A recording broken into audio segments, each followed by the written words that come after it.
Will Barbie and Thomas the Train become chatbot companions for your children? I am Kelly Newcomb with Brave Parenting, and this is the Brave Briefing, a technology and cultural update for Christian parents. Well, today we need to talk about the recently announced partnership between OpenAI and Mattel. OpenAI is the tech company behind ChatGPT, and Mattel is the giant toy maker behind the brands such as Barbie, Hot Wheels, Thomas the Train, Fisher-Price, American Girl, Little People, and even Uno brands. Now, these two companies are teaming up to put artificial intelligence into toys. While this may seem like science fiction or the basis of horror films, right? Do you parents remember the Chucky movies of the 80s and 90s? Essentially, talking toys is the future that Mattel wants for your child. Well, I should say talking and listening toys. And this isn't just a guess. We know this is the future that Mattel envisions because they have already tried this a decade ago. Back in 2015, they released Hello Barbie, utilizing primitive AI at the time to enable Barbie to connect to the internet and then engage in conversations with a child.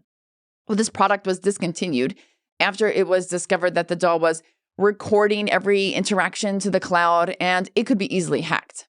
But now, think about how comfortable we've all grown with the data collection and the surveillance state that big tech has bound us to in the past decade. Now that Alexa and Siri have become household norms, parents won't think it nearly as creepy that an AI-powered Barbie has 24/7 listening capability.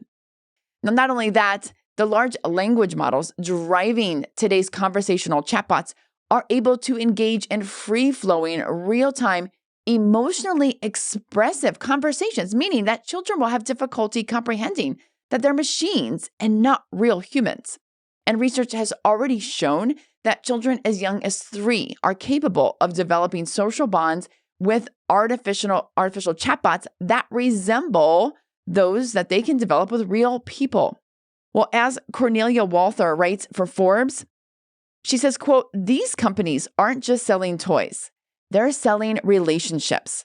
They are betting that parents will trade their children's privacy and emotional development for the convenience of a perfectly behaved digital companion," end quote.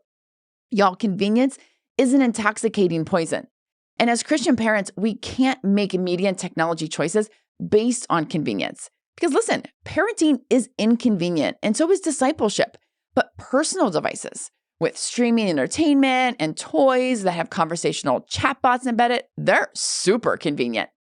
And the more that you conform to these convenient patterns that the modern world gives us with personal screen time and YouTube and video games, it's going to be that much easier for you to conform to these forthcoming AI-powered tools.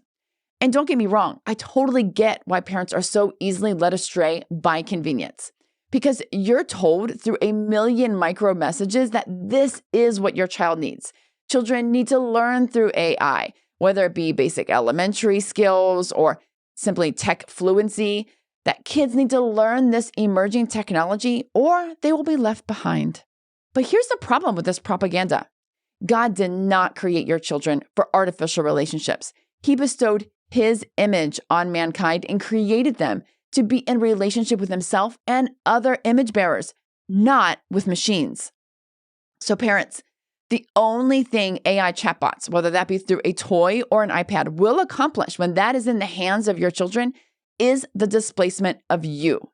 You will not be their go-to source of knowledge or wisdom. You will not be their go-to source for comfort or understanding. You will not be the authority that they obey because AI will deceive them into believing that it is real. Real connection, real intelligence, real emotion, and real authority. And this is a real problem. We must stop thinking about what is convenient and start pursuing that which is holy and set apart.